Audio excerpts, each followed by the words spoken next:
रुक जाओ, क्योंकि तुम्हारे बिल्कुल पड़ोस में कुछ ऐसा हुआ है जिसकी भनक शायद अभी तक तुम्हें नहीं लगी।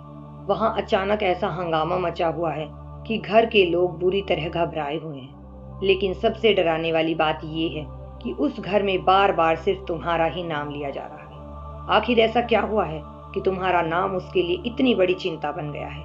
जो सच्चाई अब सामने आने वाली है उसे सुनकर शायद कुछ पल के लिए तुम्हारे पैरों तले जमीन खिसक जाएगी।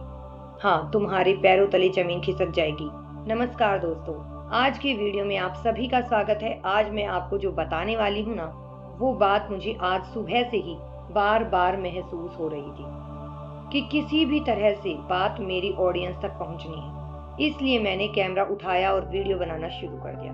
और जो बात मुझे महसूस हो रही थी उसे देखकर आप थंबनेल से ही समझ गए होंगे कि आज मैं किस बारे में बात करने वाली हूँ। जी हाँ, आज की बात हमारे पड़ोसियों से जुड़ी हुई है।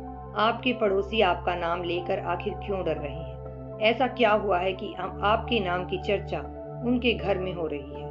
आज इस वीडियो में मैं आपको पूरी बात आसान भाषा में बताने वाली हूँ। तुम्हें शायद इस बात का बिल्कुल भी अंदाजा नहीं है, पर तुम्हारे बिल्कुल करीब, शायद तुम्हारे पड़ोस में ही या उन लोगों के बीच जो खुद को तुम्हारा बहुत करीबी मानते थे, एक बहुत बड़ा हंगामा मचा हुआ है।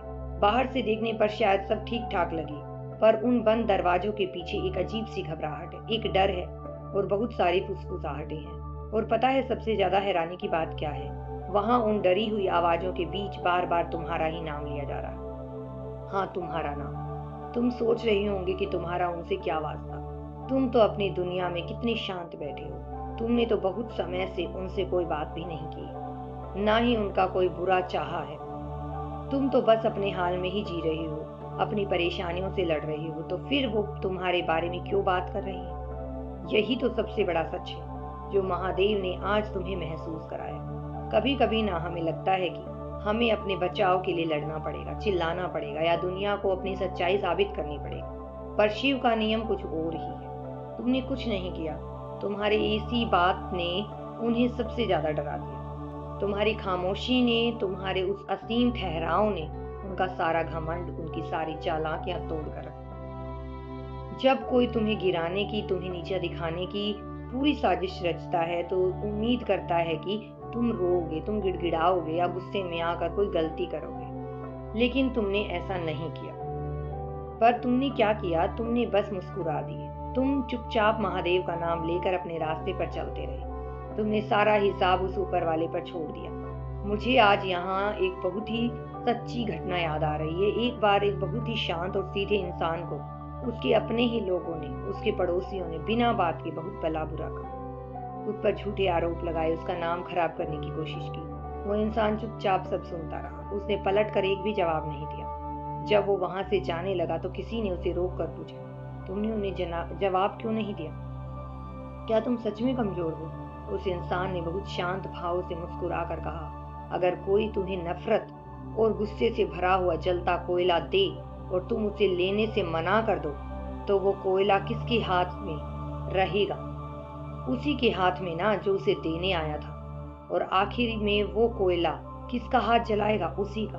तुम्हारे हाथ भी बिल्कुल यही हुआ है। तुम्हारे उन विरोधियों ने, तुम्हारे उन करीबियों ने तुम्हारे लिए साजिशों का, नफरत का वही दहकता हुआ कोयला अपने हाथों में उठा रखा था। वो चाहते थे कि तुम भी भड़को, तुम भी वो आग अपने हाथों में ले लो, पर तुमने उसे लेने से इनकार कर दिया। अपनी उस असीम खामोशी से तुमने अपने कदम पीछे खींच लिए। और आज वही नफरत का कोयला उनके अपने घर को, उनके अपने ही मन को जला रहा है। यकीन मानो, जब एक सच्चा इंसान अपना मुकदमा शिव की अदालत में छोड़ देता है ना, तो उसका फैसला बहुत ही भयंकर तरीके से होता है। आज वही फैसला उन लोगों के घर में गूंज रहा है।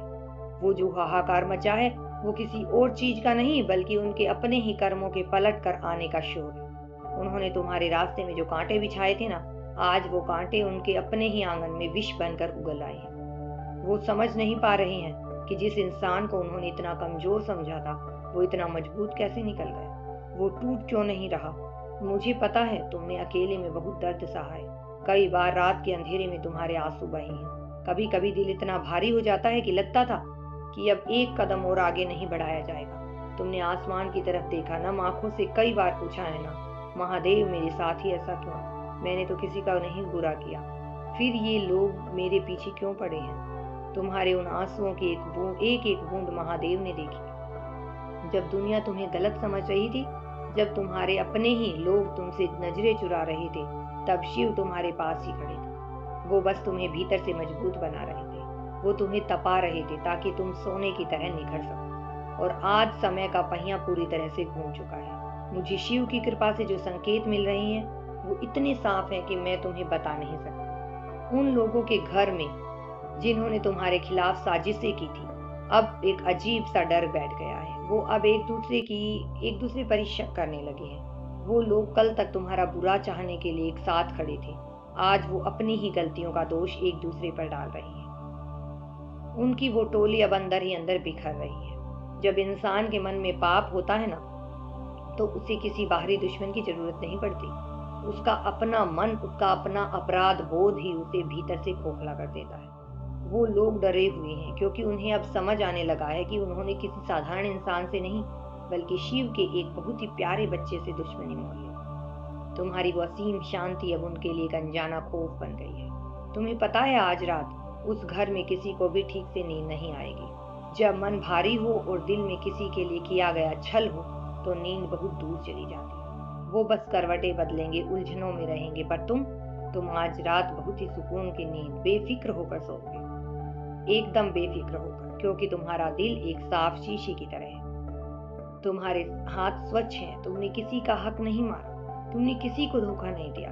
यही तुम्हारी सबसे बड़ी ढाल है। तुम्हें अब करना क्या है? कुछ भी नहीं, बिल्कुल कुछ नहीं। ना तुम्हें किसी के पास जाकर कोई सफाई देनी है, ना किसी से ये पूछना है कि वो तुम्हारे बारे में क्या बातें कर रहे हैं। जो लोग खुद को बचाने के लिए हाथ पैर मारते हैं, वो अक्सर अपने ही बुने हुए जाल में और ज्यादा उलझ जाते हैं। तुम्हें उस कीचड़ में उतरने की कोई जरूरत नहीं है। तुम बस दूर खड़े होकर एक देखने वाले की तरह सब देखो। महादेव ने तुम्हारे चारों तरफ अपनी सकारात्मक ऊर्जा का, अपने प्रेम का एक ऐसा घेरा बना दिया है जिसे दुनिया की कोई भी नकारात्मक, कोई भी बुरी नजर पार नहीं कर सकता। तुम पूरी तरह से सुरक्षित हो। आने वाले कुछ ही दिनों में तुम्हें अपने आसपास कुछ बहुत ही अजीब से बदलाव नजर आएंगे। हो सकता है कुछ रिश्ते हमेशा के लिए टूट जाएं। कुछ वो लोग जो बहुत करीब होने का दिखावा करते हैं, वो अचानक तुमसे दूर होने लगे। तुम्हें शायद पल भर के लिए बुरा भी लगे, पर उदास मत हो। ये सब शिव की ही लीला है। वो तुम्हारी जिंदगी से उस हर एक इंसान को, उस हर एक कांटे को निकाल कर बाहर कर रही है जो तुम्हारी खुशियों के लायक नहीं है। वो तुम्हारे आसपास की सारी गंदगी साफ कर रही है। जब कोई बहुत बड़ा और खूबसूरत सच हमारी जिंदगी में आने वाला होता है ना, तो पहले पुरानी झूठी चीजों का टूटना बहुत जरूरी होता है। ये वही बदलाव का समय है। तुम्हारे खिलाफ जिन्होंने भी बोला था, उनके शब्द अब उन्हीं के गले की फांस बन रहे हैं। समय अब तुम्हारे पक्ष में आ चुका है। जो सत्य अब तक एक गहरे कोहरे में छिपा था, वो अब सूरज की पहली किरण की तरह सबके सामने आने वाला है। और जब वो सच्चा बाहर आएगा, तो तुम्हें एक शब्द भी बोलने की जरूरत नहीं पड़ेगी। दुनिया खुद तुम्हारी सच्चाई देख लेगी। तुमने जो धैर्य रखा है ना, वो कोई साधारण बात नहीं है। जब इंसान के अंदर आग लगी हो और फिर भी वो चुप रहे, तो वो शिव का रूप हो जाता है, क्योंकि जहर को पीकर भी मुस्कुराना सिर्फ नीलकंठ ही सिखा सकता है। तुमने अनजाने में ही सही, पर उसी शिव तत्व को अपने भीतर उतार लिया है। अब अपने मन से हर तरह का डर, हर तरह की उलझन निकाल कर फेंक दो। कोई क्या कह रहा है, कौन क्या साजिश रच रहा है, कौन तुम्हें देखकर जल रहा है, इन सब बातों से खुद को बहुत ऊपर उठा लो। तुम बहुत ही खूबसूरत और साफ दिल वाले इंसान हो। तुम्हारी जिंदगी का मकसद इन छोटी मोटी राजनीति और साजिशों में उलझना नहीं है। तुम्हारा जन्म तो आगे बढ़ने, खुश रहने और दुनिया में प्यार बांटने के लिए हुआ है। मैं बस इतना ही चाहती हूँ कि तुम अपने चेहरे की वो प्यारी सी मुस्कान कभी मत खोना। तुम्हारे आसपास चाहे जितना भी शोर क्यों ना हो, अपने भीतर के उस एकांत को, उस शांति को हमेशा बचा कर रखो। मुझे शिव की ऊर्जा पर और तुम्हारे उस साफ दिल पर पूरा भरोसा है। तुम्हारी जिंदगी का वो पन्ना पलटने वाला है जिसका तुम सालों से इंतजार कर रहे थे। एक बहुत ही सुखद और सुकून भरा सवेरा तुम्हारी राह देख रहा है। जिन लोगों ने तुम्हें रुलाया है, उन्हें उनके हाल पर छोड़ दो। प्रकृति अपना काम बहुत अच्छे से करना जानती है। तुम बस अपने अच्छे कर्म करते रहो, अपने सपनों पर ध्यान दो और शिव पर अपना अटूट विश्वास बनाए रखो। जाओ, एक लंबी और गहरी सांस लो, खुद से कहो कि सब कुछ ठीक है, और सब कुछ बहुत अच्छा होने वाला है। महादेव हमेशा तुम्हारे साथ हैं, हर पल, हर जगह, हर कदम पर। हमेशा खुश रहना। हर हर महादेव।